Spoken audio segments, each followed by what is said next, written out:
ಭವಂತು ಸುಖಿನಃ. ಶ್ವಶುರಾನ್ ಸುಹೃದಶ್ಚೈವ ಸೇನಯೋರುಭಯೋರಪಿ ತಾನ್ ಸಮೀಕ್ಷ್ಯ ಸ ಕೌಂತೆಯ ಸರ್ವಾನ್ ಬಂಧು ಅವಸ್ಥಿತಾನ್. ಈ ರೀತಿಯಾಗಿ ಸಂಜಯ ಹೇಳ್ತಾ ಇದ್ದಾನೆ, ಈಗ ತನ್ನ ಮಾವಂದಿರು, ಸಹೋದರರು, ಬಂಧುಗಳು ಅವರೇ ಇನ್ಯಾರು ಇರ್ಲಿಕ್ಕೆ ಸಾಧ್ಯವೇ ಇಲ್ಲ, ಅವರನ್ನೆಲ್ಲರನ್ನು ಒಮ್ಮೆ ಅರ್ಜುನ ನೋಡ್ತಾ ಇದ್ದಾನೆ ಮತ್ತು ತನ್ನ ಬಂಧುಗಳೇ ಆದವರನ್ನ ವಿರೋಧ ಪಕ್ಷದಲ್ಲಿ ತನ್ನ ಜೊತೆಗೆ ಯುದ್ಧ ಮಾಡಲಿಕ್ಕೆ ನಿಂತಿದ್ದನಾಗಿ ಈಗ ಅರ್ಜುನ ನೋಡ್ತಾ ಇದ್ದಾನೆ. ಅವನ ಮನಸ್ಸಿನಲ್ಲಿ ಒಂದು ರೀತಿಯ ವಿಷಾದ ಈಗ ಹೊರಡ್ತಾ ಇದೆ. ಯಾಕೆಂತಂದ್ರೆ ಇಲ್ಲಿಯವರೆಗೂ ನನ್ನವರ ಜೊತೆಗೆ ನಾನು ಯುದ್ಧ ಮಾಡ್ತಾ ಇದ್ದೇನೆ, ಇಷ್ಟು ಹತ್ತಿರದವರ ಜೊತೆಗೆ ನಾನು ಯುದ್ಧ ಮಾಡ್ತಾ ಇದ್ದೇನೆ ಅನ್ನುವಂತಹ ಕಲ್ಪನೆಯೇ ಅವನ ಮನಸ್ಸಿಗೆ ಆಗಿರಲಿಲ್ಲ. ಈಗ ಅದನ್ನು ಅವನು ನೋಡ್ತಾ ಇದ್ದಾನೆ. ಇಂದು ಶ್ರೀ ಕ್ರೋಧಿ ನಾಮ ಸಂವತ್ಸರೆ ಉತ್ತರಾಯಣೆ ಶಿಶಿರ ಋತು ಮಾಘ ಮಾಸೆ ಕೃಷ್ಣ ಪಕ್ಷೆ.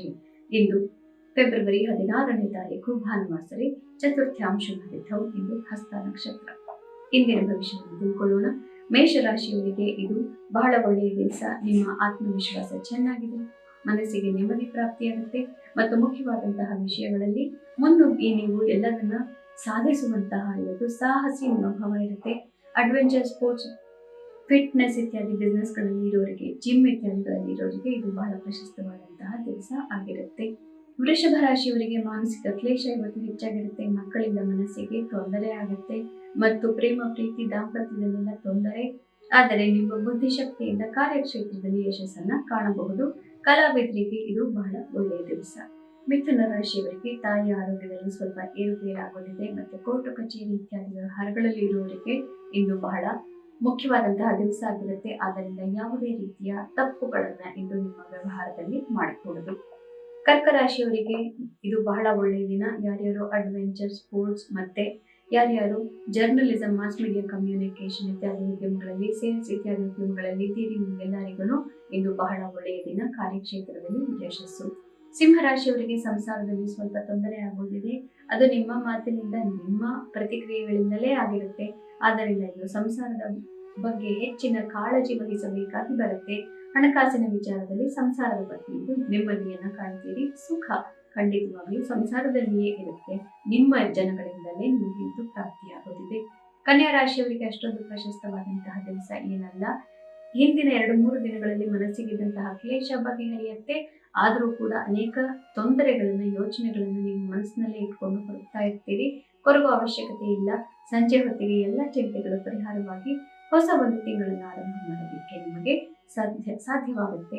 ಚಂದ್ರ ನಿಮ್ಮನ್ನ ಎಂದು ಆಶೀರ್ವಾದ ಮಾಡ್ತಾ ಇದ್ದಾನೆ. ನಿಮ್ಮ ರಾಶಿಯಲ್ಲಿ ಚಂದ್ರ ಇರ್ತಾನೆ.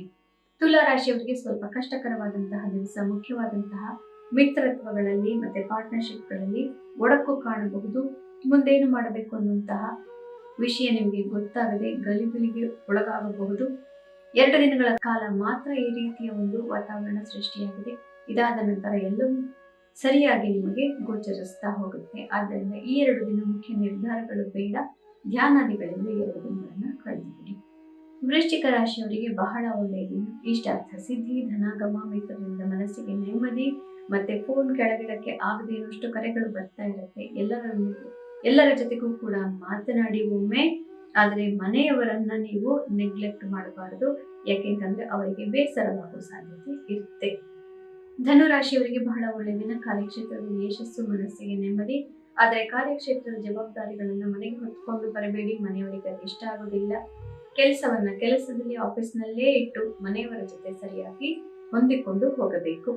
ಮಕರ ರಾಶಿಯವರಿಗೆ ಒಳ್ಳೆಯ ದಿನ. ಭಾಗ್ಯೋದಯವಾಗುತ್ತೆ. ಮನಸ್ಸಿಗೆ ನೆಮ್ಮದಿ ಪ್ರಾಪ್ತಿ ಆಗ್ತಾ ಹೋಗುತ್ತೆ.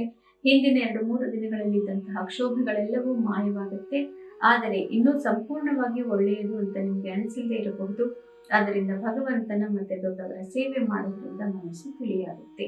ಕುಂಭರಾಶಿಯವರಿಗೆ ಒಳ್ಳೆಯ ದಿನ. ಮನಸ್ಸಿಗೆ ನೆಮ್ಮದಿ ಖಂಡಿತವಾಗ್ಲೂ ಪ್ರಾಪ್ತಿಯಾಗುತ್ತೆ.